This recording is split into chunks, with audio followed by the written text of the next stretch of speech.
Yo, Fireslayer fans, this is your time. Things are hotting up.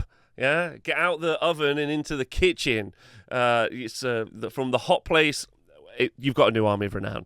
Fireslayers, buddies, and fans. You have got a new, hot, cool Army of Renown. Rob, what's an Army of Renown? I hear you cry. An Army of Renown is Games Workshop's new and really fun end of an edition set of rules where you can take a new type of army from your existing army. So you won't get any of the battle traits or any of the allegiance abilities that you get for your main army, and instead you'll get a new set, and these are all found in the new series of books called the Dawnbringer books. Dawnbringer 2 is already out. The Fireslayers one is going to feature in Dawnbringer's book 3. That's coming up. There's going to be 4 new armies of renown. 4 are already out, and there's going to be 4 in the Dawnbringer's book, which is cool. Okay, there we go. Nice and simple. So what do you get for Fireslayers? Well, there's 2 things happening. You also get a new unit as well. So new army and a new unit, which is pretty cool. So I'm excited about that. So this is the Lofnir Drothkeepers. So there is some narrative around this featured in the Dawnbringer books. And it's to do with this twin-tailed crusade. Absolutely cool things to be talking about in 2023. Games Workshop made the absolutely 11 out of 10 decision to start talking about crusades and how the cities of Sigmar are doing crusades into the mortal realms to defeat the savages. Cool. Very cool. Anyway, so they're off, and then as they keep getting into these battles, there's an ongoing narrative. We've seen them fight Trug, and we've seen them fight other stuff, and they've got allies joining them and bringing themselves into the fray. And in this situation, the Fireslayers have joined them. They're the Lofnir Drothkeepers. The Ashgrian contingent of the Twin-Tailed Crusade is in a similarly fraught position, still reeling from the fall of the truce break as a tide of Trogos, so that's under Trug, bears down on them. Salvation, at this moment when the crusade looks forlorn, like it's going to fall apart, salvation comes via the blazing axes of Fireslayers of the Vorstak Lodge and the mighty Magmadroths of the Lofnir Drothkeepers. Okay. Dude almost said Drothqueefers. The chatter with me, by the way. Yeah, so the Lofnir Drothqueefers is what they're doing, because they do fart. Okay. Now, the first thing we should talk about is this Army Renown also comes out in conjunction with the new Fireslayer unit, the Vulcan Flameseekers. So this, in my opinion, is the best Fireslayer unit that they've put out so far. They've got a bunch of lady dwarfs, which we love, and I think that's really cool. We've also got the cutest little fella in all the world, this little Magmadroth baby, who looks really fun. And I legitimately think, I mean, this is a great mini that you can see here with the whip. I think he's very good. But the main kind of leader guy, the Vulcan Runefather, I think is maybe one of the best miniatures GW has done for Fireslayers, if not one of just straight up one of the best minis. So you can see it in the corner there with the big beard and the hat. I have a lot of time for this set of minis. I think Fireslayers Gen 1, we know we're about to get the Primaris version of Stormcast in the next Age of Sigmar. Well, in Age of Sigmar 4, they're going across the Primaris Rubicon. That's what the new Stormcast Relicta guy's about. It would be really fun to actually see an update for some of those Fireslayer models. So, because while some of them are very cool, they've got some very old design aesthetics, and I think these models in particular are incredible. So has the Flamekeeper and the Grimhold Exile that we've seen released recently. So yeah. I really like these, and these are out. I think they're on pre-order. So they're a Warcry warband, but that Warcry warband is going to integrate with this Army of Renown. So let's talk about how it's going to integrate. But before we talk about how it's going to integrate, could we just take a moment to appreciate this piece of art that you can see, or this range of miniatures that they've taken a photo of. The bit that I'm most excited about is this dragon painted in the middle. It very much kind of gives us Chinese New Year vibes, and I think it looks very cool. I think it's very, very fun. And it's nice to see a very, I would say, almost old school paint job. I don't know if anyone agrees with me. I think a lot of people are saying that, it works really well for Chinese New Year. It works really well for the Chinese market. I kind of understand that. But I think for me, it really reminds me of old school, almost lurid paint schemes that you saw in much older Warhammer Fantasy, which I think is quite fun as well. But anyway, there we go. I think that's worth talking about. Okay, let's talk about the army. So that new unit's out, and we're going to look at their data sheet as well, or their war scroll, because the war scroll has also been released today. So we'll talk about that. So this army pairs fire slayers with powerful magma droths. So the first thing to talk about is in this army, that unit of flame seekers, so the Warcry warband, become battle line, and there are 140 points for a unit of 9.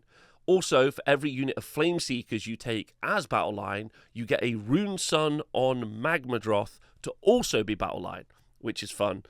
Which means because you can normally only have 4 monsters, or not monsters, specifically behemoth keyword, and sometimes they're not the same, but you can only have 4 behemoths, which are normally monsters, in an army. This means because they become battle line, you could have more than 4 of these, because they lose the behemoth battlefield role. So behemoth battlefield role can only have 4 of them, so you could only have 4 rune suns on magma droths. But because they become battle line, you can have more, which is cool. But they only become battle line if you have the flame seekers, which is fun. Okay, that's that bit covered. Next thing is you've got this ability called Daring Tamers, which affects Vulcan Flame Seekers, which is the new unit. The Strike Last effect applies to every monster unit while they're within 3 inches of 2 or more friendly Flame Seeker units. So you do have to get 2 units of Flame Seeker unit, guys. You have to charge them both in to a monster, and then they then get the Strike Last effect. Now, spoilers for when I talk about the War Scroll, that unit is going to do almost 0 damage to that monster, whoever they're fighting. But there we go.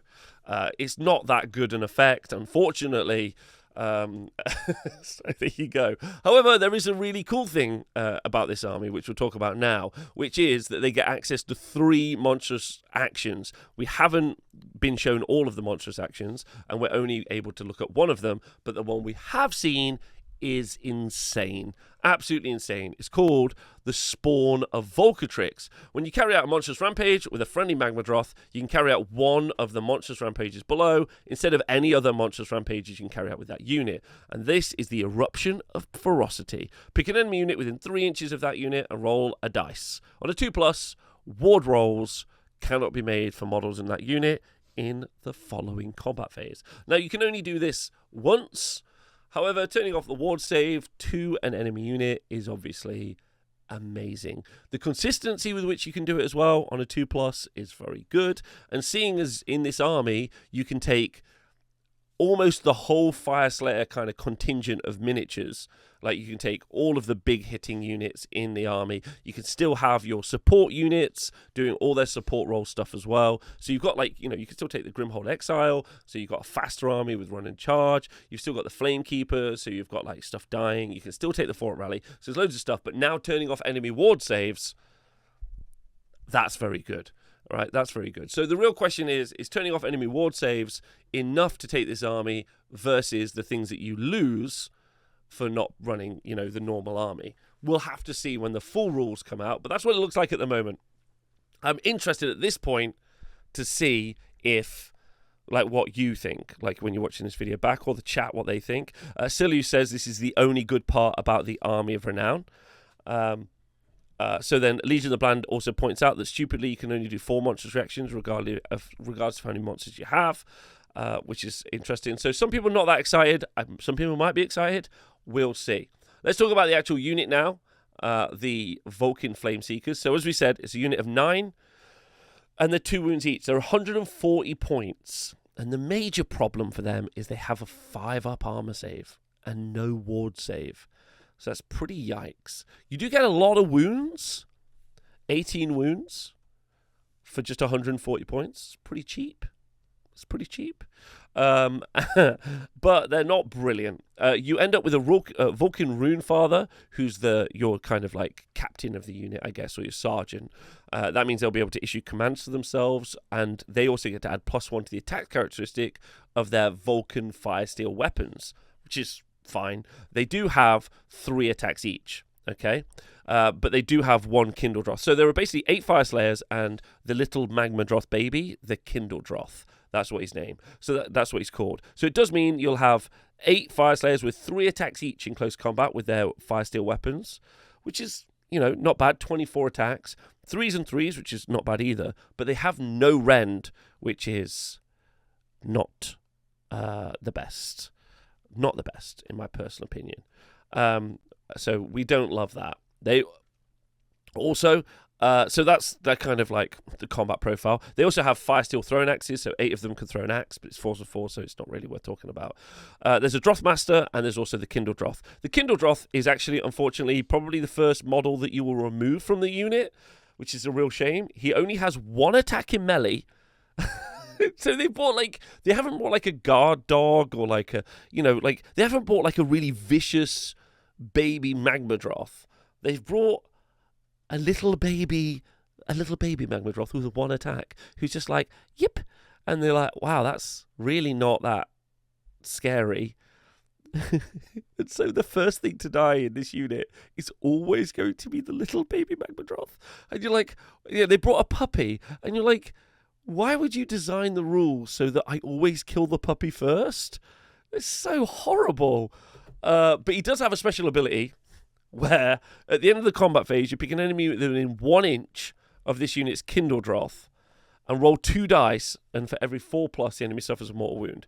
So effectively, at the end of combat, you'll do 1 mortal wound to an enemy unit if the first model that you remove isn't the Kindle Droth, which is very unfortunate. Now, they do have, I think, an ability that's really fun, the Magma Droth Scale Whip, which is what the Droth Master uses, which is, while this unit includes a Droth Master, enemy monsters within 3 inches of this unit cannot carry out monstrous rampages.